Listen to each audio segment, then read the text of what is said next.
being a genuine human being with a genuine interest in the other side, in the other party, to know who they are and what they do and what they stand for. It's not a matter of quantity, but rather of quality. It's a matter of really caring about the people that really care about you.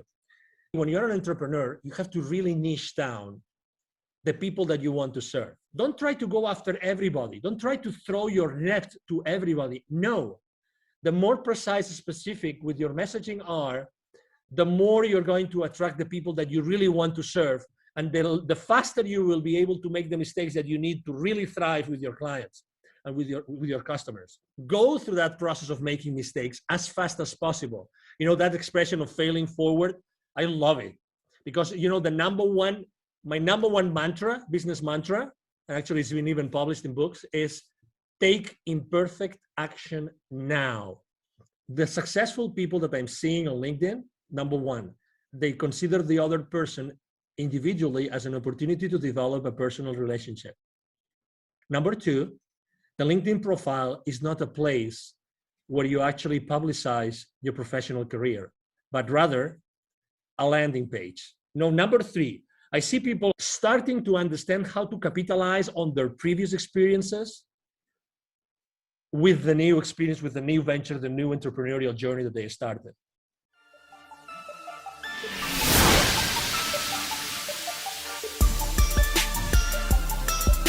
This is the Dragon Digital Marketing Podcast. Get ready for the digital marketing strategies and tactics that attract great customer relationships to your business. Here is your host, Monique Idimudia.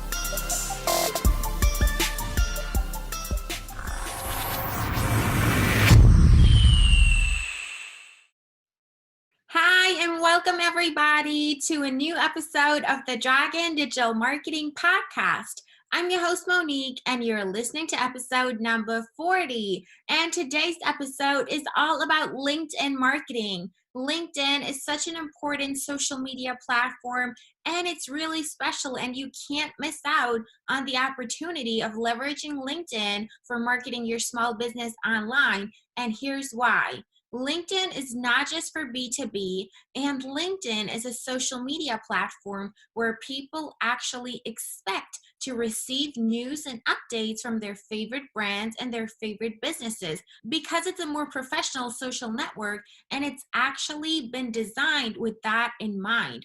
So you're not interrupting people with your posts when all they're trying to see is updates from their friends and family like on other social networks. So I'm super excited to talk about this. We're going to cover the topic in depth, and this is probably the only podcast episode that you have to listen to when you want to learn about LinkedIn marketing for your small business. And my special guest who's joining me on today's episode is known as the CEO Confidant. He's an influencer, he's a LinkedIn strategist and LinkedIn expert. Obviously, he's very successful on LinkedIn and an expert on the topic. He's also a TV host, a public speaker, a CEO consultant, board member, and last but not least, a philanthropist. He's a truly amazing person. And I'm so excited to introduce you to Angel Rebo. Hi, Angel. I'm so happy to have you here. How are you doing today? Very well, thank you. Thank you very much for having me, Monique, and thank you everybody who's listening to us today. It's a pleasure to have you. I'm so excited to talk about LinkedIn marketing for small businesses today. So why is it important for small businesses to be on LinkedIn? Well, thank you. Well, it's funny because when I was in corporate America and I left corporate America 5 years ago, I have to say very honestly that I wasn't using LinkedIn at all. But I made it for some reason. I knew that my future audience was going to be on LinkedIn because I've always been a business to business guy. And so I started my, organization, my small company. And I said, I think that, LinkedIn is going to help me. So I started to basically look around and see what people were doing. And my main goal, my number one goal at that time was, okay, so I have had all those many connections internationally with so many people. And also I had already lived in Dallas for 5 years at that time. But I said to myself, let's increase my outreach. Let's have a lot of connection. Let's connect with everybody that has been connected throughout my life. So I started the journey. The first step was literally like going out there, seeing everybody that I already knew, for some reason, I started connecting with them. So that ended up only like having, because not everybody is on LinkedIn at the same time, but I went from a few hundreds to literally probably like 1,500, maybe 2,000 people.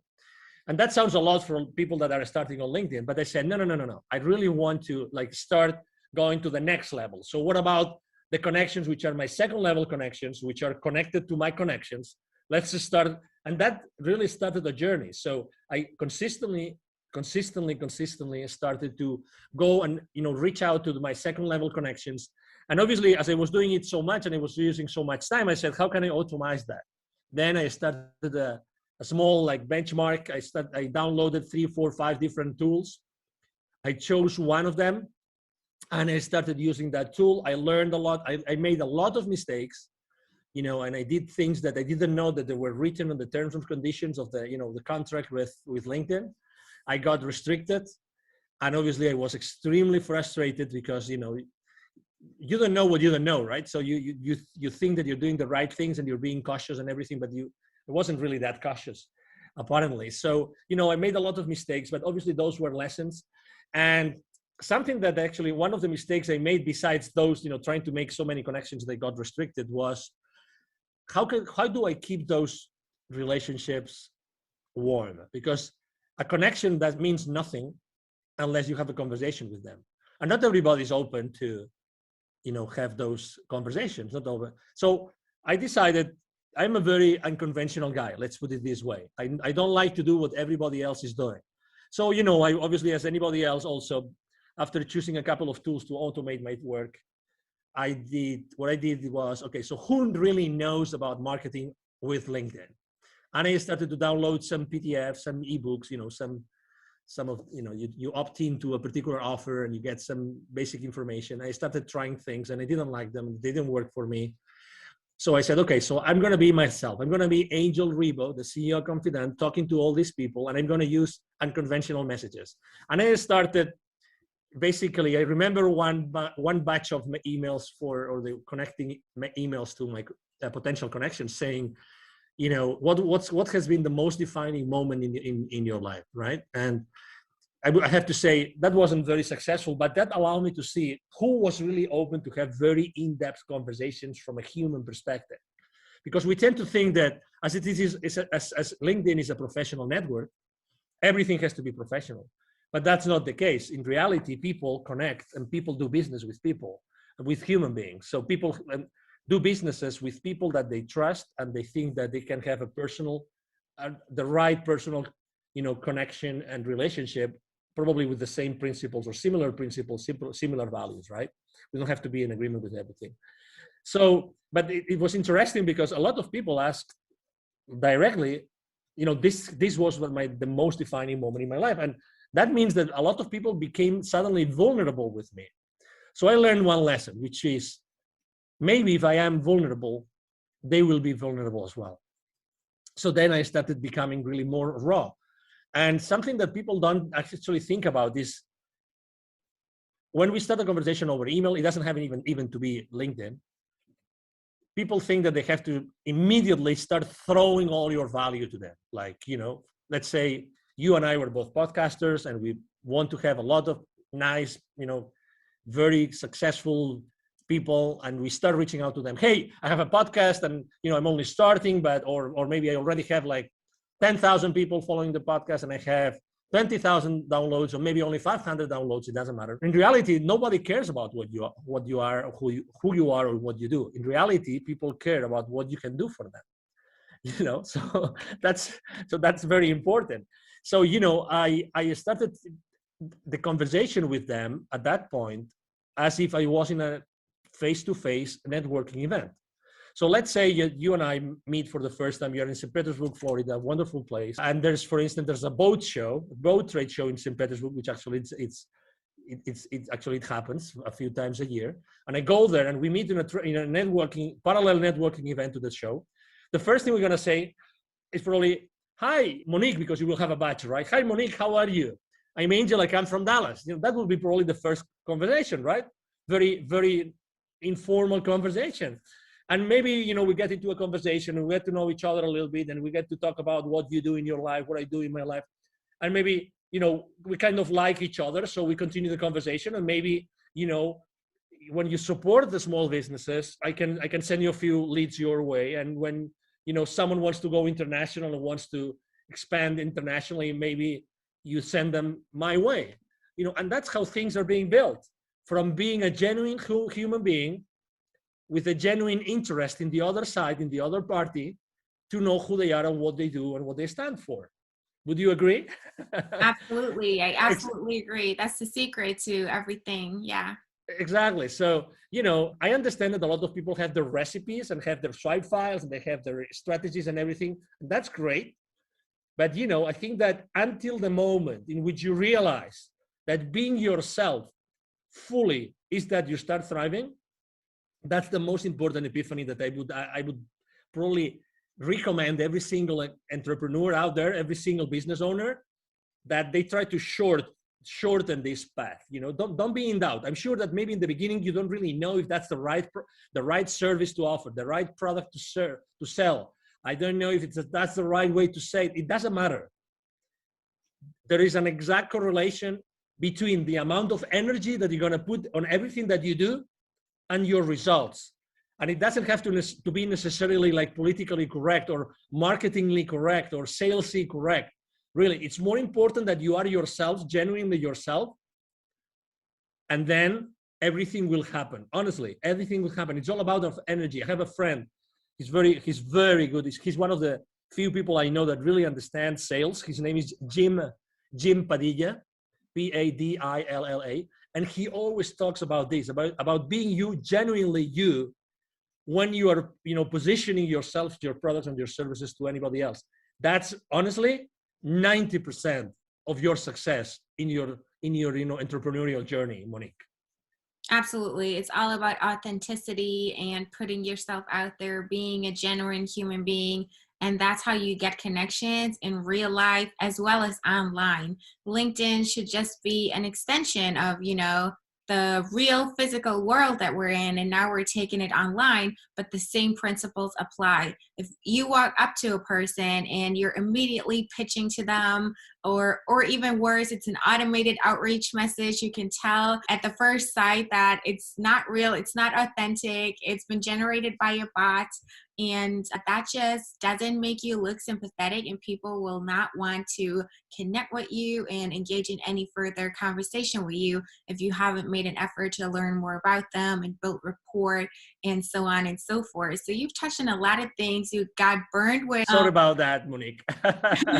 No, that's a valuable experience to share because it taught you to be authentic and to reach out to people manually, right? And you started with your first degree connections, and then you went to the second degree connections and so on, and just expanded your network and actually reached out to those people. The connection itself doesn't give you anything, but you have to start a conversation, and that's how you do it. That's the strategy. That's the plan of action that you have to map out to be successful on LinkedIn. So absolutely. Would you say that LinkedIn is only for B2B, or can people who are in B2C also leverage LinkedIn for their digital marketing? Oh, definitely. And I'm probably a good example because, for instance, of my 20, right now I have around 27,000 connections. I have a high level of engagement. I typically have an engagement between 6 and 10%, 9 something percent on my posts, which is pretty high. And I have thousands of views of all my posts. And I would say that, one of the lessons I've learned is that you have to not only be genuine on that connection, on that relationship, but also that when you continue that conversation, that you have to be, it's not a matter of quantity, but rather of quality. It's a matter of really caring about the people that really care about you. Obviously, we all would like to, right now or tomorrow morning, we get up, we go to LinkedIn, and our last post has 20,000 views, 3,000 comments, and 5,000 reactions. But this is related to the game of influence. I'm going to repeat this, the game of influence. I think that not many people are able to master the game of influence. And there's some theory and there's some practice there. Okay, so I would like to to actually tell you that if you really want to excel on LinkedIn and other places, right now we're talking about LinkedIn, I think that it's important that you learn how the game of influence really works. And obviously, the media knows this very well, and entertainment knows this very well. But let me tell you, as an entrepreneur, that you're listening to this, to Monique's podcast today. In order to start playing the game of influence, I would like to actually even recommend you an author, because she's written a lot about influence, and she's great about it.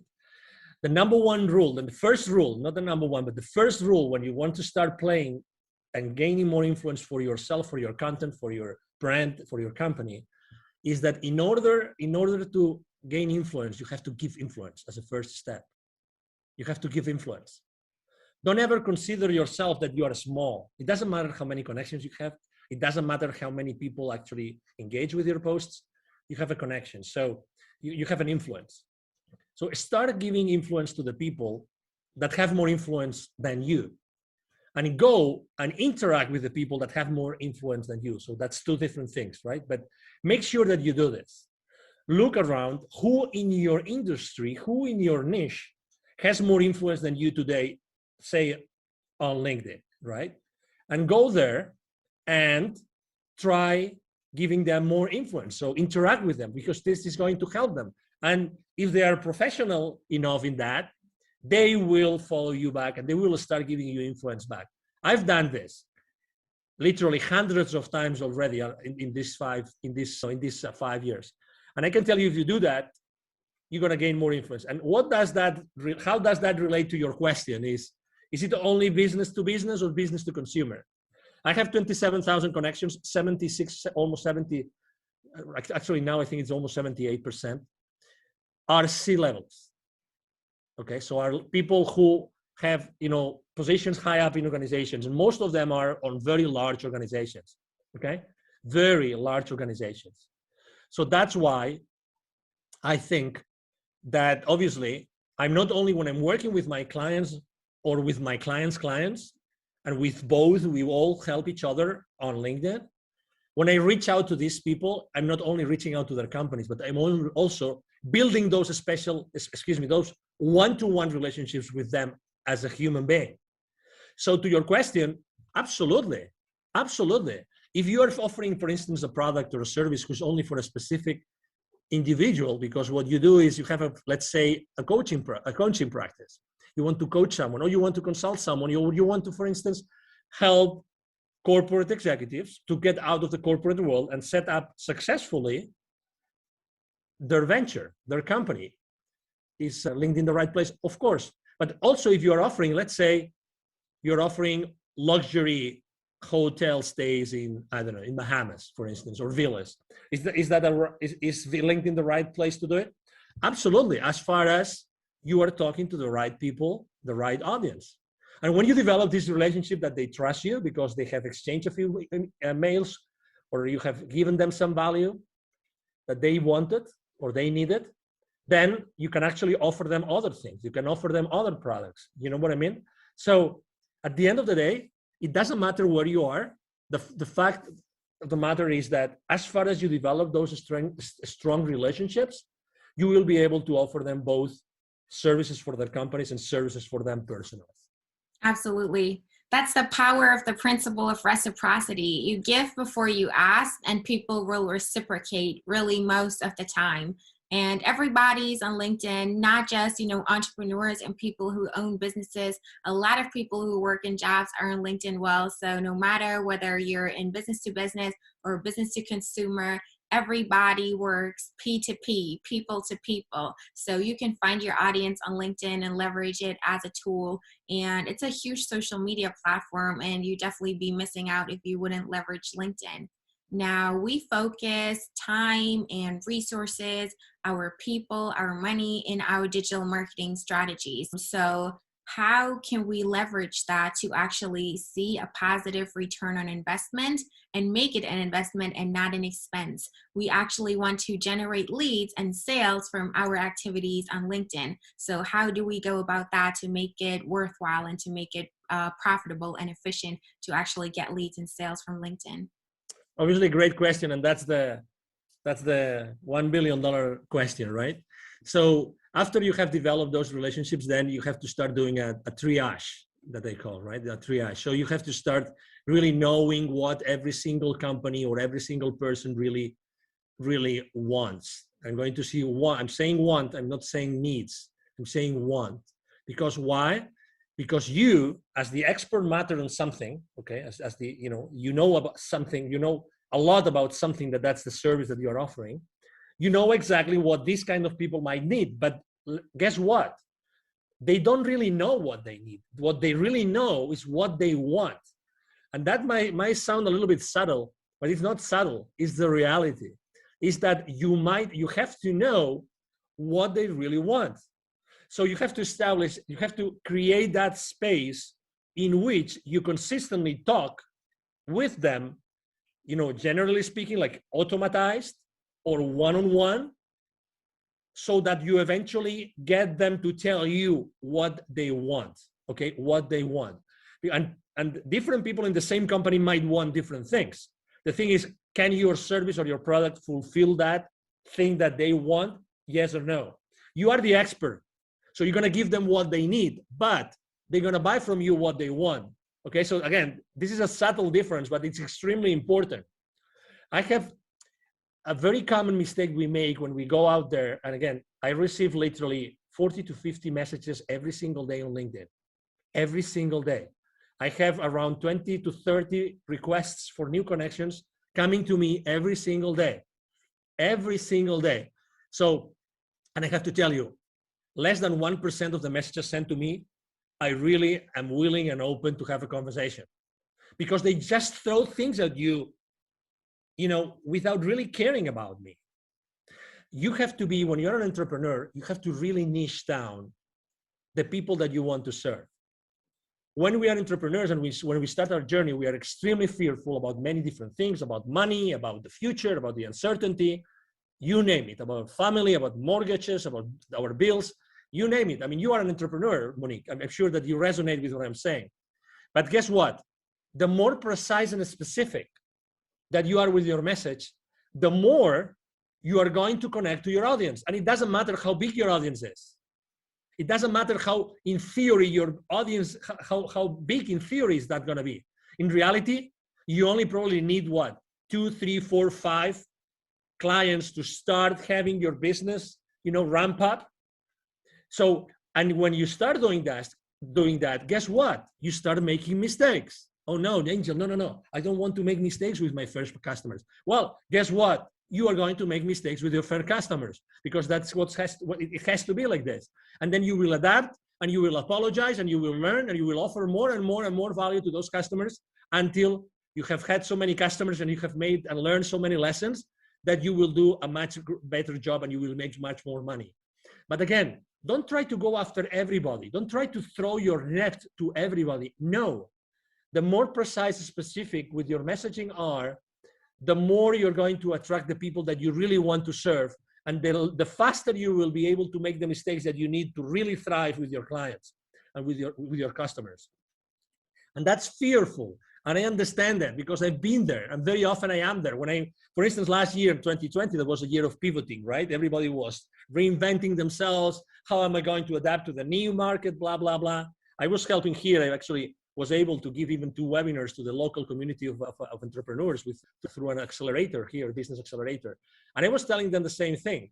Hey, if you're going to change, make sure what you're going to offer is going to be extremely specific, so you will be able to, go through that process of making mistakes as fast as possible. That expression of failing forward, I love it, because, my number one mantra, business mantra, and actually it's been even published in books, is take imperfect action now. Take imperfect action now. That's my favorite mantra.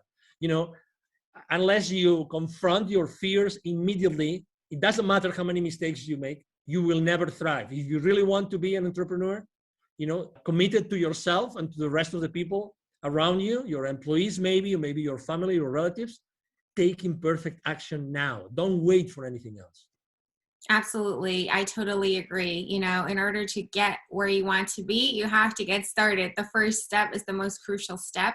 And, you know, everything comes from practice and experience. You cannot expect it to be perfect when you're just getting started. You just have to get the ball rolling, and then you get that snowball effect. And basically, what you do when you reach out and engage in conversations with your connections is you create a vision match, and you connect what they want with what they actually need and what you can offer them. Bring it all together, align it, and they'll see that it makes sense for them and become your customers and become happy with what you have to offer for them.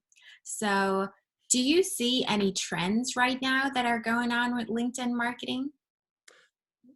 Well, unfortunately, I have to say, well, number one, I think that I have seen a dramatic increase of people reaching out to each other. Okay. So, I mean, and that's obvious because people, when they spend more time at home, they're looking at other options of doing the same thing more efficiently, or better said, they're looking for being more effective, because we tend to do, as a very good friend of mine tells me all the time, we tend to do the same wrong thing more efficiently, which does not take us anywhere.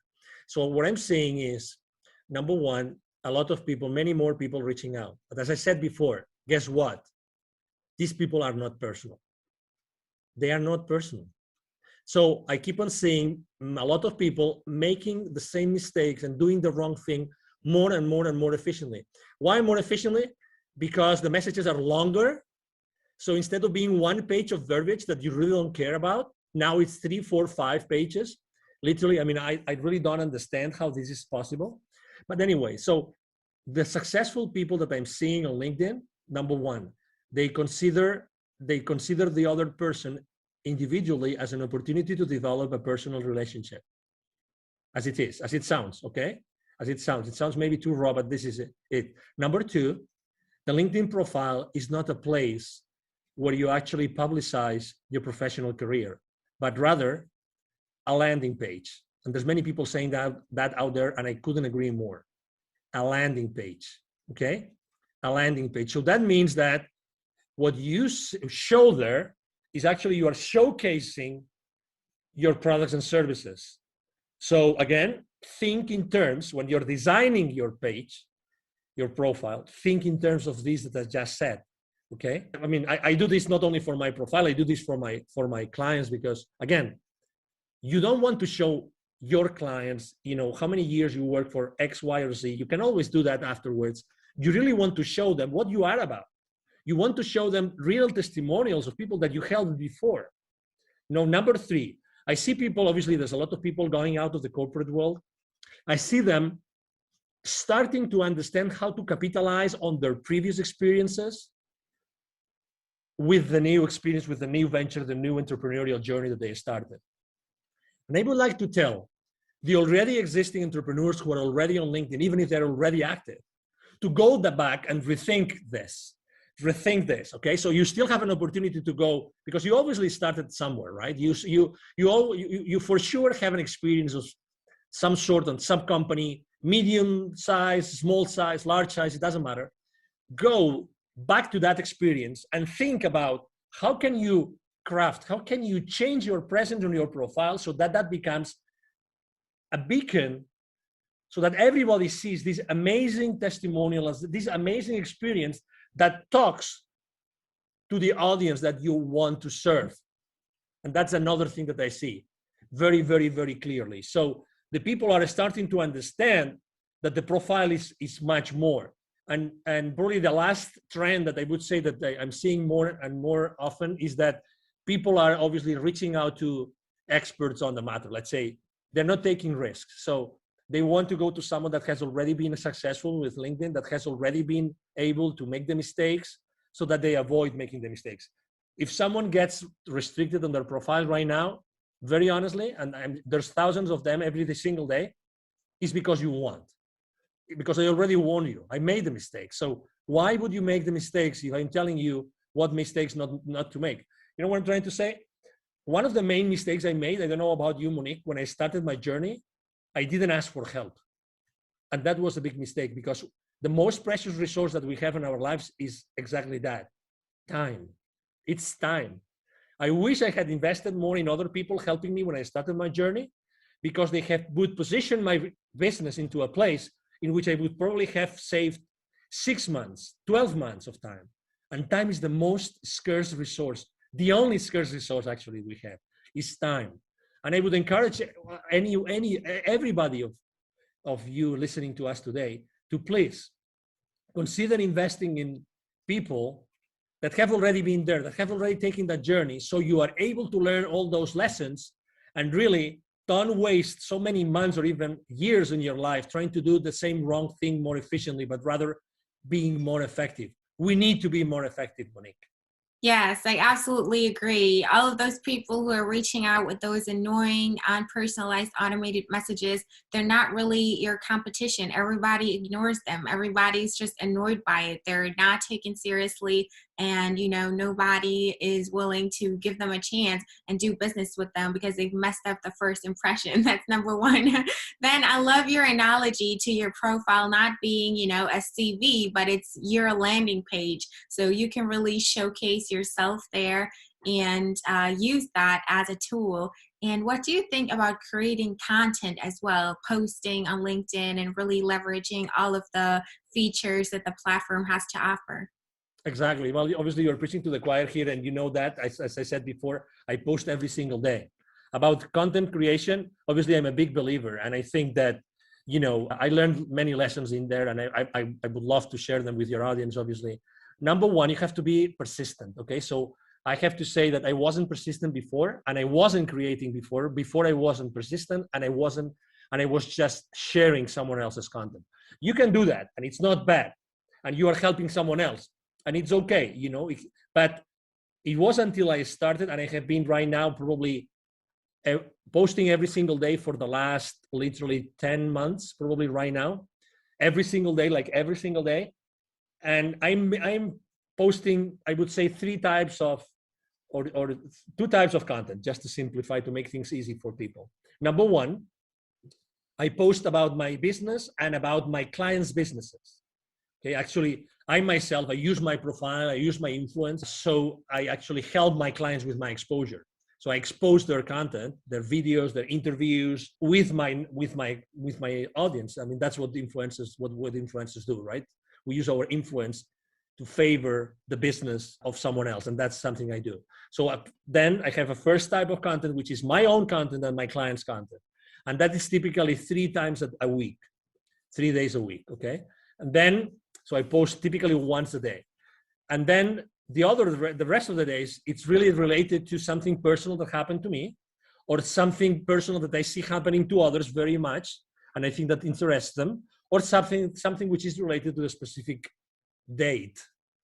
So it's Nelson Mandela Day, or it's St. Valentine's Day, and then I post something about it. And I have to say, I mean, I love writing copy, and I have actually a great copywriter in my team, and we really, I mean, we really love to do it. We really love to do that. And if I had to give you a reason why I post so many days personal stuff, it's because people like to know really who you are. People like to know what you think. And I'm not very controversial, because on my posts, not because I don't want to be controversial, it's because who I am. I'm not controversial. I mean, I've always been that guy. I come from a Catholic family in Spain, and Spain is a very Catholic country, and I always was trying to be in the middle and try to be the moderator in fights, this kind of thing. That's who I am, right? So last year, for instance, I can tell you that I posted a lot about building bridges. Everybody was burning bridges. Everybody was here or there, and you are in Florida. So, I mean, I think, as you know, Florida is also a very polarized state, right? And Texas was also very polarized last year before the election here in the US. You know what I'm talking about. So I did not post about politics, not one time, actually not one time in my life, just because I think that we human beings, we need to discuss other stuff. I'm not here to discuss about politics, but I know that people were feeling that they were losing some friends to discussions, to fights, to arguments. People were feeling they were losing some. I mean, who hasn't unfortunately lost some friends or even some relatives to some insane arguments that inside of you that weren't the right thing to do, but it's done, and I can cope with this kind of arguments, blah blah blah, whatever that is. That's why I posted so often about building bridges. And the other thing I actually posted a lot last year, just as an anecdote, was give me a break. I really posted many times about, those days that you woke up and maybe you listened to the news, you made the mistake of listening to the news, and then the news, guess what? Boom! It was like a download of, oh no, I'm depressed for the rest of the day. So I know that people needed a break, and people needed to actually listen, that someone was listening to them, that really we all need a break. Maybe we cannot go anywhere now because there's restrictions traveling or whatever. Maybe we can just go to the neighborhood. We could just go to the county next to us and do something different for a day. We can just stay at that other hotel. You live in St. Petersburg, maybe you don't need to go to the beach, but you like to go to the other side of the peninsula, and it is what it is, just for a change, just to change your mind and put yourself in a different mood, in a different emotion.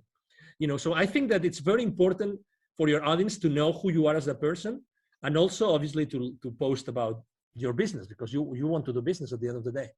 Yes, it has to be well balanced, that's for sure.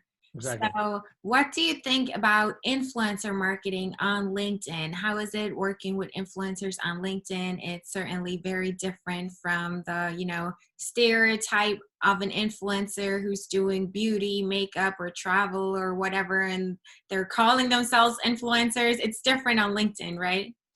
Yeah, it's different because obviously, the services that we offer and what we do is really tailored for that kind of audience. But you said it very well. Actually, there's actually, I'm right now in conversations with several luxury brands because they know that they can reach out to thousands and thousands of C-levels that obviously are the target market for their products, right? So yes, it's different. So I would say you have to be extremely professional with what you do.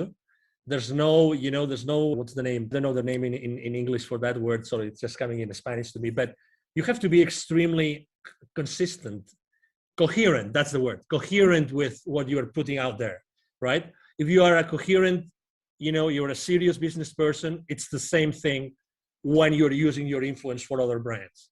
And actually you have to be even more coherent with that seriousness, with that, that principles and those values that are behind your brand, in my case, the CEO of Confidant brand. And you have to be extremely respectful with all your audience. So I don't really see a lot of people using it. And for instance, I'm using it because I already told you I use my influence. So I am an influencer on LinkedIn. But something that I do, and I don't see anybody doing either, is that I go an extra mile, which is I literally generate really hundreds of leads, because when my connections reach out to me for that particular offer from that particular client that I'm helping with my influence, when they reach out to me, they engage with me. Many of them say, "Wow, that's interesting. Thank you very much for sharing this with me." This starts a conversation. This is starting a conversation. So eventually that becomes a deal for my company. So I think that my way of seeing influencer marketing on LinkedIn is not only marketing itself, but also sales. For me, it's generating leads. And if you are not generating specific leads, and I'm able to drill down really to like the name and the number of employees of that company and the position of that person, that's the beauty of LinkedIn. I think that I'm missing my word with my clients. And I'm all about offering more value than the value that they expect. So, and that's why, again, for me, I see LinkedIn more like extremely professional, but generating not only influence and presence and clicks on links, but also engaging. And that's beautiful. That's excellent. And I like to do that. Yes, absolutely. I agree. Influencers on LinkedIn are just people who literally have influence. It's about the know, like, and trust factor. It's about having an image that you keep up consistently. You don't deviate from it. Talk about controversial things like family, beliefs, religion, race, politics, things like that. Those can get you into trouble, and it's kind of tricky to navigate through that. You want to stay consistent to the values that you have and practice what you preach. The influencers on LinkedIn are just people who know the right people and are known by the right people. So it's not just random, people who post pretty pictures that inspire others, and that's what makes them influencers. It's not like that on LinkedIn.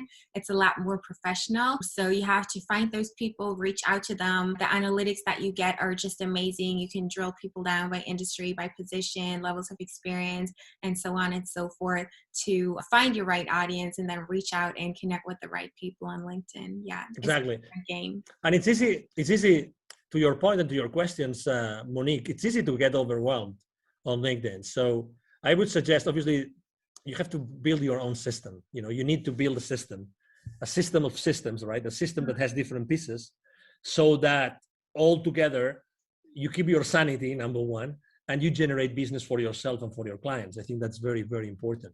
Exactly. What do you think about LinkedIn events? I think that they have to, it's obviously it's a good, let's say any excuse to engage with your audience is good. I am still on the fence about it because it's still not, I think people are not using it to the full extent. So when you are trying to actually opt in for an event, there's so many steps that you have to do manually. Everything is not yet, or people are still not learning how to do it all automatically. So eventually you end up doing a lot of stuff, a lot of clicks and searches and online things to actually find the event. That's my only criticism to event. Are they good? Of course. I mean, at the end of the day, what LinkedIn wants is that you stay with them for as long as possible.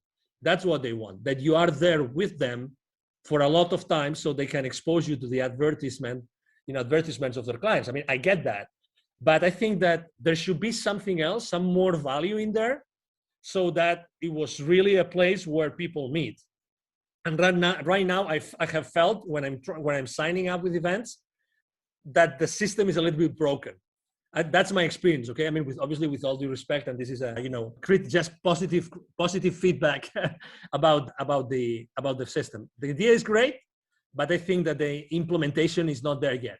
Yeah, so you don't necessarily need events. You can generate leads just through reaching out to people, messaging them, posting content, and engaging with other people's content as well. Yeah, LinkedIn doesn't really give you a good opportunity to export those leads and, automatically, reach out to them if they've attended your event. It's more like, promoting events that most of the time take place off platform anyways. So they could do some improvement on that for sure. But it's a handy tool and it's definitely worth looking into if you want to leverage LinkedIn to the fullest. I would definitely use, exactly to your point, I would definitely use LinkedIn actually to drive traffic to an outside of LinkedIn event. Mm-hmm. Because at the end of the day, the platform that LinkedIn offers you is like an event scheduling platform. It's not a platform where the event is going to take place so that everybody knows what it is about, right? So you will eventually have to have an external platform to conduct the webinar or the event, whatever the event it is. But again, you can still use LinkedIn to drive that traffic. And obviously, in order to measure your traffic on your profile, it's very easy. You see how many people have actually viewed your profile, and you see this when you go to your main page of your profile, you see that traffic. So as you know, unless you measure something, you don't know if you're really managing it. So I would ask you to track that down continuously, like on a weekly basis. So LinkedIn tells you for the last 90 days, how many people has viewed your profiles. So that's one thing that you should keep into account. Another one is for the posts, how many people actually views your posts. And the third one is how many times you have been on a search. And that means the job search tool inside LinkedIn. But again, it's another way in which you see if the keywords that you're using on your profile are the right ones or not.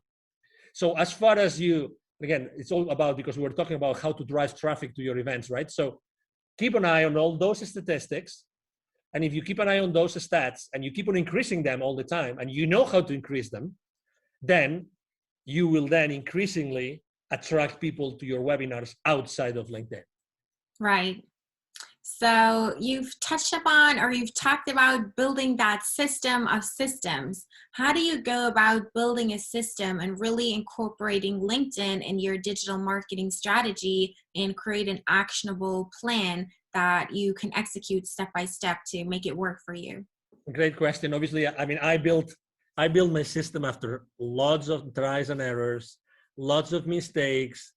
I would say even great. I signed up for systems or subsystems that look great on paper, but then, for instance, the customer support was very bad. And I have to say, for me, customer support of any system or subsystem I use is paramount, is the most important thing, because when you most need it, you want the support. You need the support to support your business or to support the business of your businesses, right? So I ended up doing a mixture. So there's several subsystems that they use to track the messages on LinkedIn, to track the connections, and to throw campaigns, to launch campaigns to different audiences, because I want to really send the right message to the right person. Then I also use Sales Navigator, because it's part of Sales Navigator is really the high quality search tool. If you do a search on normal LinkedIn, even if you have Prime or Premium, excuse me, I'm talking about Premium. I would encourage you to use, if you can afford it, to use Sales Navigator, because the power of the search tool of Sales Navigator is going to help you a lot to then specifically customize the entire marketing strategy to the people that you want to launch it to. Okay, so we already talked about the several tools, including Sales Navigator. Then I also use a tool that allows me to track literally all those numbers that I told you, every single number of every single post, because as you can imagine, I post every single day. A few times from time to time, I post twice a day. So this is a lot of data.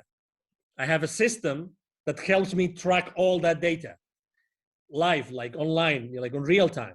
And that's very important for me, because I can make decisions. I realize even what emojis work better. All these kind of things, how easy it is to read my copy today compared to how easy it was 2 days ago, 3 days ago, 4 days ago, or 4 weeks ago. So I track all these things, and I have a system that tracks it down. And then to put it all together, actually, there's something called, you probably have heard of this. There's a tool called Zapier. What Zapier does is, let's say it's a tool that allows you to actually integrate the rest of the tools.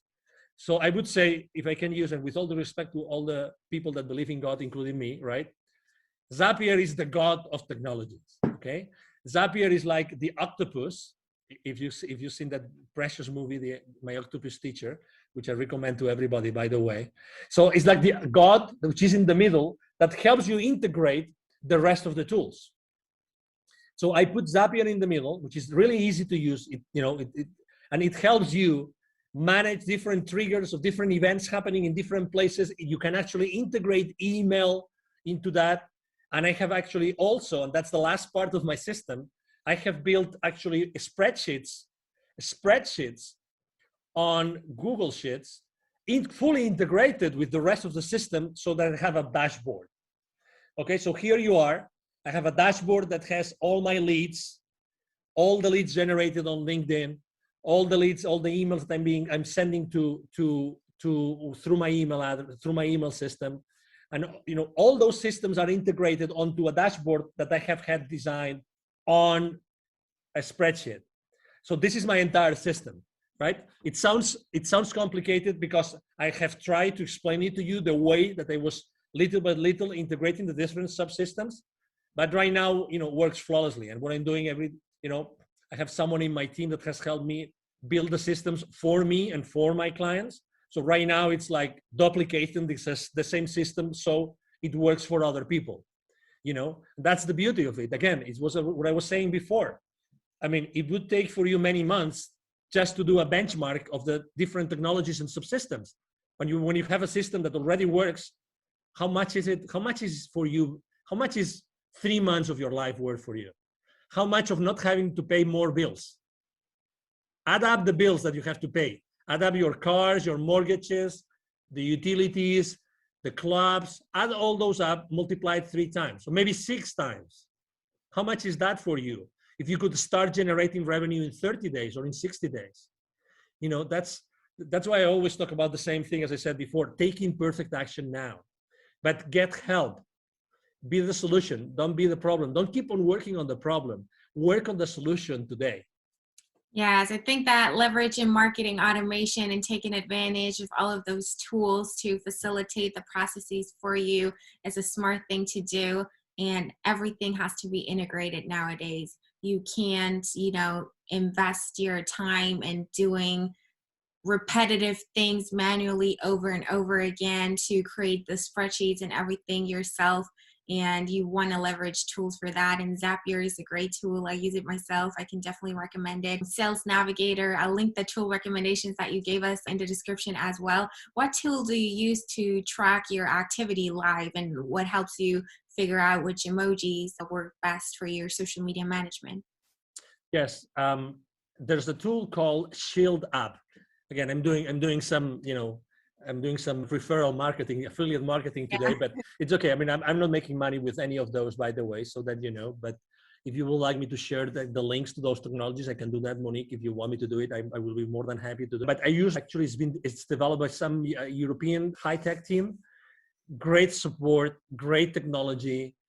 It gives you great information. It's called Shield, like windshield, but Shield only app. Again, great technology. When I saw it, I said, "Oh my God!" I used to use a spreadsheet, and I'm kind of I used to be a control freak, but now I am micromanagement with myself freak, because I really want to know how to improve things. I want to make small improvements little by little, but I need data. So I was collecting manually every single thing. So I had a spreadsheet, post, date, blah, blah, blah, hour of the day I had posted, blah, blah, blah, all of those things in the spreadsheet. When I saw that system, I said, "Oh my God, you have heard my prayers. Thank you very much for exposing me." And I have to tell you, I'm all the time looking for new technologies, all the time, Monique, all the time. Even if I'm super happy about Shield App and Zapier and all those technologies I'm using, I have to tell you, I'm always looking out there, because right now there's so many disruptive technologies.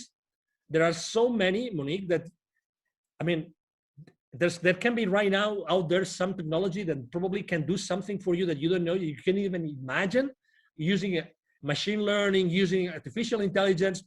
Oh my God, that could probably save you 2 months of marketing, 3 months of marketing, or 6 months of prospecting, of cold prospecting. Oh my God, what does that mean to your business? Again, we entrepreneurs, I think that we're very conscious about all the bills we pay every month, right?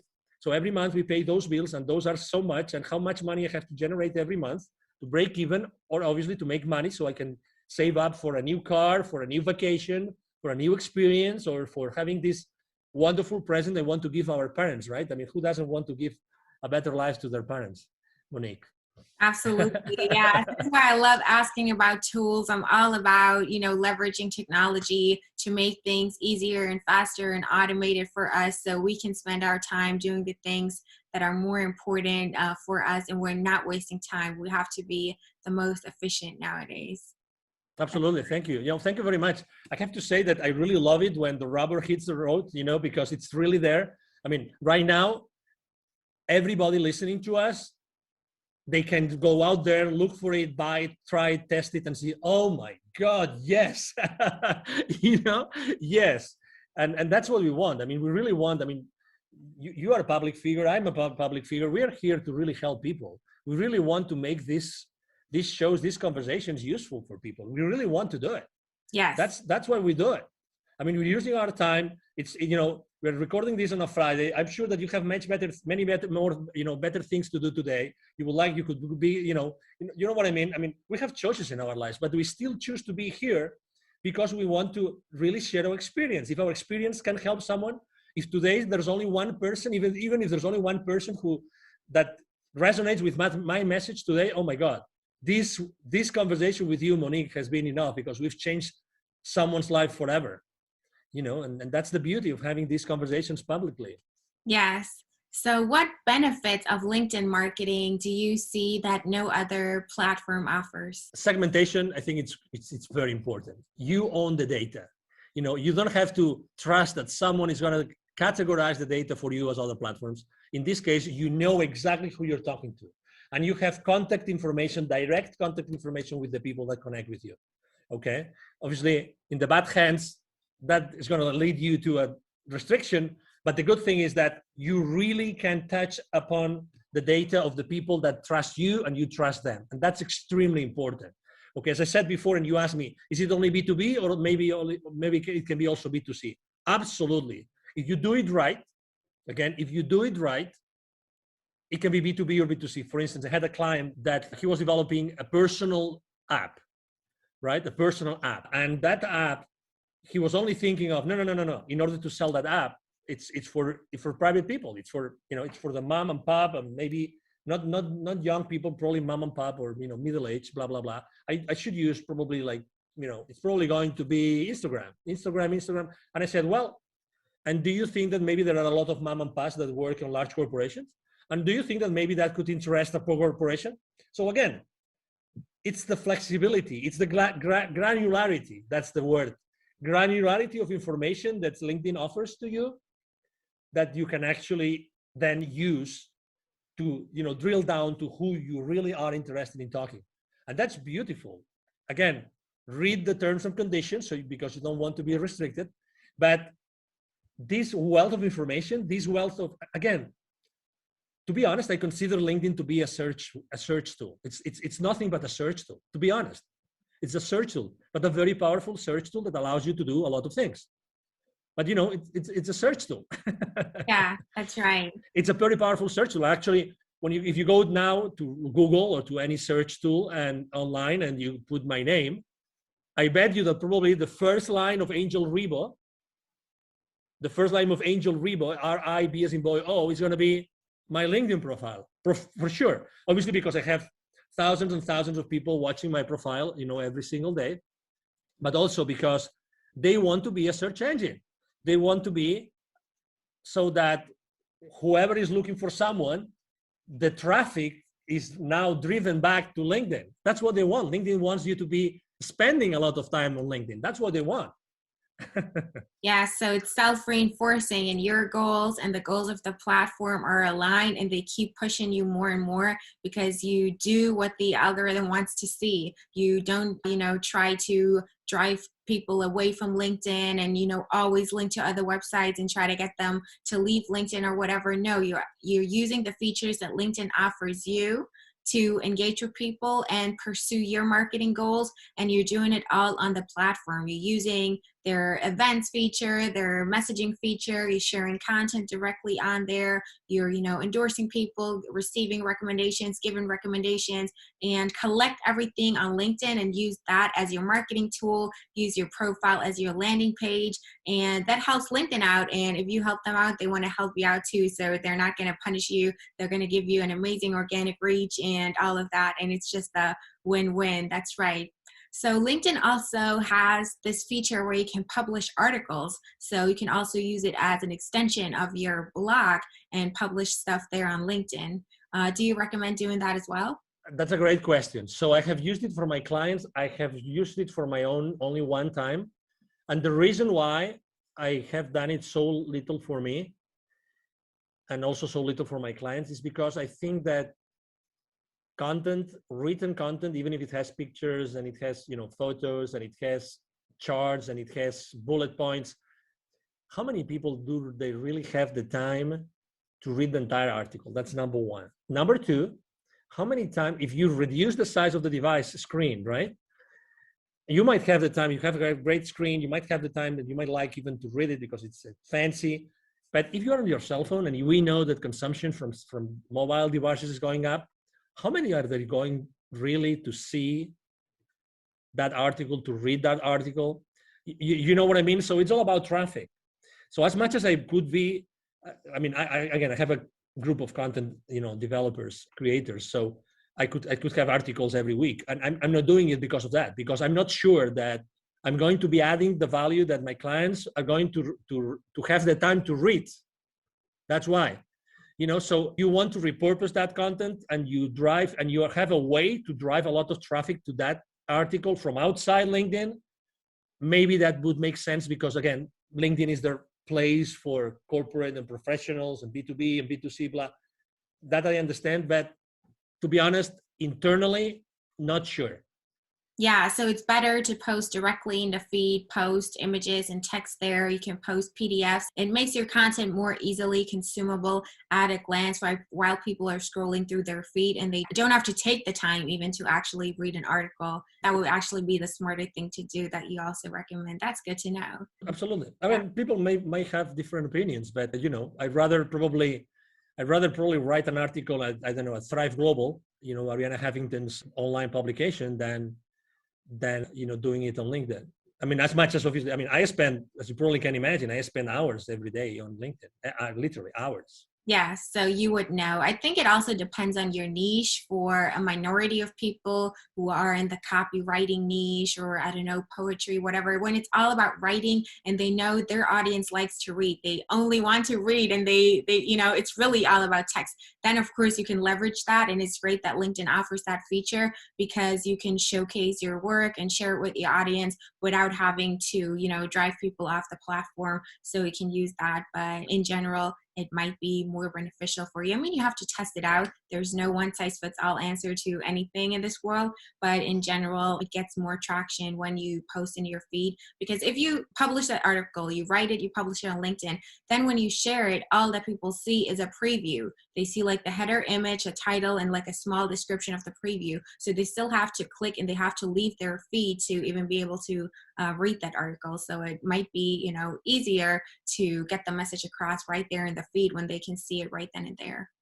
Yeah, exactly. And you cannot manage what you don't measure. So look at the numbers. I mean, you have your own audience. Look at the numbers. Look if you're grabbing the attention of the LinkedIn editors. That's another option. Obviously, see how much attraction you get with your articles. Yeah. I as I said before, I'm not a very conventional guy. So I like to try everything that I'm being told. You cannot do that. Okay, let's try what happens. Again, within a framework of, principles and consistency with my brand and everything. Yes, that's important though. Test. Oh, totally. Yeah, really. Don't be afraid. Again, at the end of the day, if you are, I always tell the same story. If you are afraid of trying something on LinkedIn or any other social media platform, if you are afraid, ask yourself the following question. Are the potential viewers of that post that might not like it, are they going to pay for your bills this month? Are they going to pay for your bills this month? You tell me. So why do you care about people that don't like what you're writing? I remember one day, the first video I've ever done myself online, it was on Facebook. Okay, that was 5 years ago, a few months after I left corporate America. And I was in panic. I mean, I right now I can do any interview, but I was in panic. I was so in panic that actually, as soon as I clicked like stop broadcasting live on Facebook, I started crying because the pressure, when the pressure is so high that the only thing you can do is like get all this pressure, the stress, anxiety away. I started crying. I don't mind saying it. And then I actually did something even worse, which is I sent to all my email list a link to the video. Guess what? There was a guy that responded to me. I have this email somewhere. I should frame this email. This is the most stupid video I've ever seen. Can you imagine? Like in that video, I was basically like getting naked, not physically, but this is why I decided to start my own company, and this is why I decided to start my nonprofit. So when you're explaining the reasons, and there's no reason why, you just want to like make peace with yourself, so everybody knows what you're doing. This kind of video, and this person told me in writing, this is the most stupid video I've ever seen. Don't send me any other email again. Obviously, I said, wow.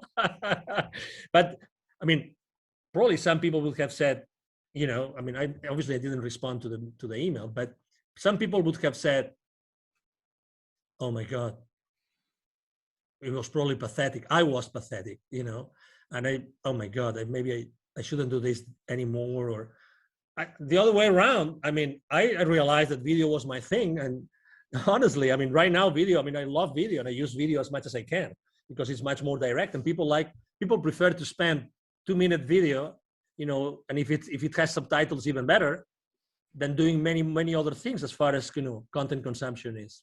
Yes, so, don't listen to the haters. They're just jealous. They're, trapped in the rat race themselves and unhappy with their life and their corporate job.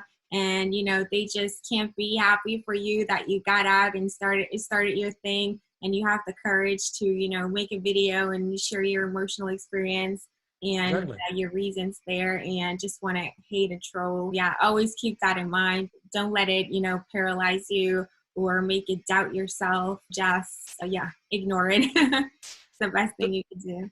Yeah, exactly. And when someone said, I don't remember which of these online very famous marketeers, I went to their conference, and they said, when you see the number of haters increasing, it means that you probably are doing something right. Exactly. You're doing something right. So people, and some people might actually don't like to see that you're doing things differently, and they might take it personal or judgmentally. So, but that's okay. It's okay. You don't have to please everybody. You're here to help the people that want to be helped, and not everybody wants to be helped, and that's okay. That's why I said, niche down, be consistent with the same message with the same people. Yeah. Are there any LinkedIn marketing tips or best practices that you haven't shared yet and you definitely still want to share in this episode? Well, make sure that you use a lot of your keywords. You use a lot of keywords in your positions, your experience positions, and your about section. To be honest, the about section is not as important as people think it is, because it's always hiding. So people don't even go there and click. It's easier for people to see your experience than to see your about section. So don't pay too much attention to that. What else? Tag people on your posts. I think that works. If some people do not like to be tagged, they will tell you. I get messages every week of people saying, thank you for tagging me, because I needed to listen to that message. I needed to read your post today. So, again, don't ever think that, don't prevent yourself from doing something because you think that you might upset someone. Never, ever make a decision thinking on these terms. Honestly, never. And so I do tag people. Another very easy tip I can tell you is that it's been shown that the perfect number of hashtags on your posts is 3. I would recommend you to actually choose the right tag hashtags for what you're doing. And I like to use hashtags that have huge outreach. I like to use 3 hashtags that have huge outreach, because very often I get this notification that, hey, your post got trending on innovation or on technology or on any other, or on startups or any other of the hashtags I use. And obviously, who doesn't like that? Who doesn't like to be found like your post is trending on that particular hashtag? That's very nice, right? It is, definitely. Exactly. Don't be afraid of reaching another tip. Don't be afraid of reaching in theory, highly powerful people in corporate America, because they are as human beings as you are. And again, if they don't want to connect, they will not. So just have a genuine conversation from you, whoever you are. I'm XYZ, and I'm reaching out to you because of this, and that's it. Again, don't be afraid of making mistakes. There can be, I have really, really like very powerful people on my LinkedIn. I have multi-billion-dollar, CEOs, company CEOs on as my connections. And I treasure a lot those connections, and I don't bother them unless it's necessary, and obviously bother for me means sharing some value that I think that it might be useful for them after I have had a conversation, right? Absolutely. So exactly, spend a lot of time, see what other influencers do, see what, again, don't take anything for granted. Very often, people are offering me services on LinkedIn services, and I go to their profiles, and guess what? I look at their posts, I look at how many people engage with their posts, and guess what? Are they walking their talk? That's my question. It's like, that's my question. I remember when I was at some point in my life, I was literally teaching, dozens of salespeople. I was giving sales training. Today I do it, but more on a reduced size. At some point I had more than 150 people attending to my courses, and many of them were 40, 50 live. And I remember that I was always giving them a piece of advice which is related to religion. Okay, so this is the piece of advice. As you probably remember, one of the 12 apostles of Jesus Christ doubted that he resurrected. right? And that one, well, there were a few that doubted it, but there was one specific, which is the main goal of this, an anecdote I'm sharing with you. That was Saint Thomas. So for those of you that remember what the Bible says, or what the Gospels say about Saint Thomas, is that Saint Thomas didn't believe that that person was Jesus, resurrected Jesus, until he put his hand on the wound that he had under his chest. And I always use this anecdote with my salespeople, which is never believe anything that anybody tells you in any company until you see it with your eyes, until you put your hand in the wound, in the side of the body of Jesus. Don't believe it. You know, obviously with all due respect, okay, I'm using this anecdote with all due respect to everybody. But unless you double check and you triple check, don't take anything. Don't take the word of anything. I mean, don't even take my word today. Honestly, make your own decision, and and go and research and do your research and see what's the exposure of a specific person. I mean, if someone is recommending you to write good copywriting for LinkedIn, for instance, which is actually that's another lesson for another day, Monique. We can talk about what is the copywriting the copy that sells on LinkedIn, right? So, and obviously we write every day, so we've kind of learned a few lessons. So if someone is offering you copywriting for LinkedIn, test them. Go to their post and see how many people actually watches their, views their posts. Honestly, and how much content do they have? How can they tell you that their content is good if they cannot tell you, they cannot show you that they have written, I don't know, we right now we probably have 200, 300 different posts of our own created, content.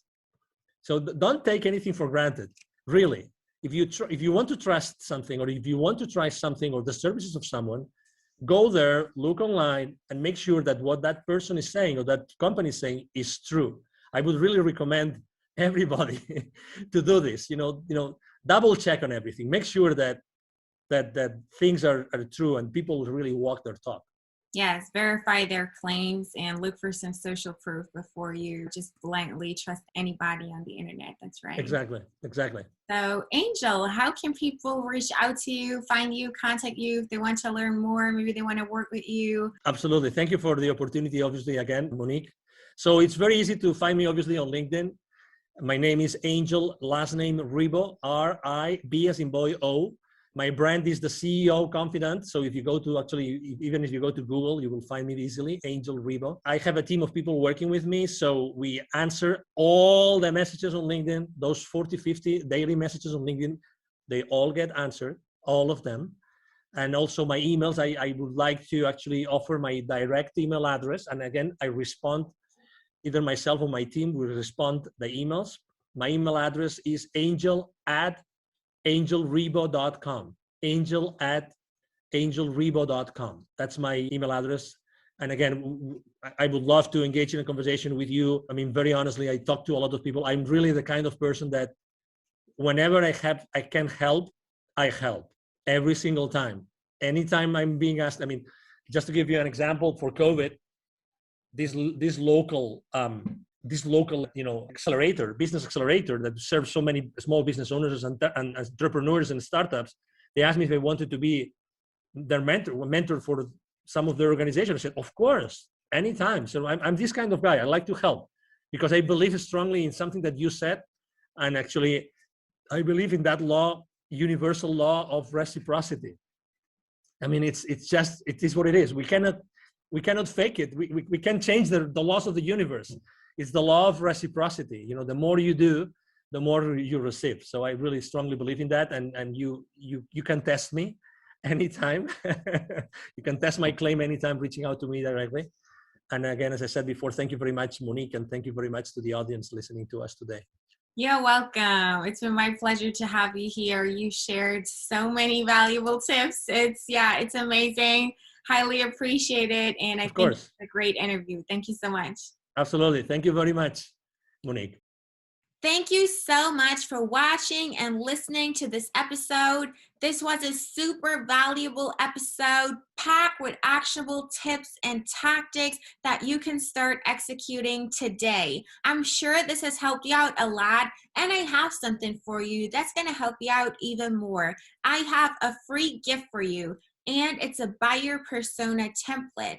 A buyer persona template helps you to create detailed buyer personas, which are semi-fictional representations of your ideal customers for your business, so you can tailor your outreach on LinkedIn, you can tailor your copywriting to your ideal clients, you can tailor your messaging, all of your marketing campaigns, all of the content that you create and put out there to actually speak to the people who are in your target audience and resonate with them and stand out and cut through the noise and be unique and differentiate yourself from all of the other people that use automated outreach methods for their LinkedIn marketing, or just put generic stuff out there that not really speaks to a niche and thus is irrelevant. So if you are looking to really see results with your marketing and tailor your messages to your target market and your audience and the people that you want to reach, you need a buyer persona to make it specific, to make it personalized and custom and tailored to them, so you're actually seen and heard and you're getting the results that you deserve. So make sure you grab my buyer persona template. It's a free download, free of charge. You don't have to pay anything. Just go to the website. That's dragon-digital-marketing.com. The link is also in the episode description. Make sure you check it out. And there you can also find the show notes to this episode, where I always put all of the links for the resources, tool recommendations that Angel gave us during this episode, and also the links to his and my LinkedIn profile. Make sure to follow the both of us, because we share valuable content there every day, and that's going to help you out even more. So as you can see, we got you covered. I hope that you really liked this episode, and thanks again for watching and listening. I really appreciate it, and I appreciate your engagement in the community. And as always, if you need help with your digital marketing, reach out to our agency, Dragon Digital Marketing. We're happy to help you out. With that being said, I really hope to see you again in my next episode. Until next time.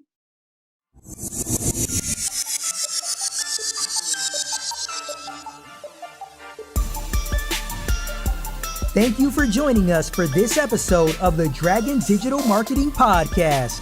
You can visit us at dragon-digital-marketing.com for more resources and for more episodes. Let us know how you like the show and write us a review. We are grateful when you like, share, and subscribe. We appreciate you.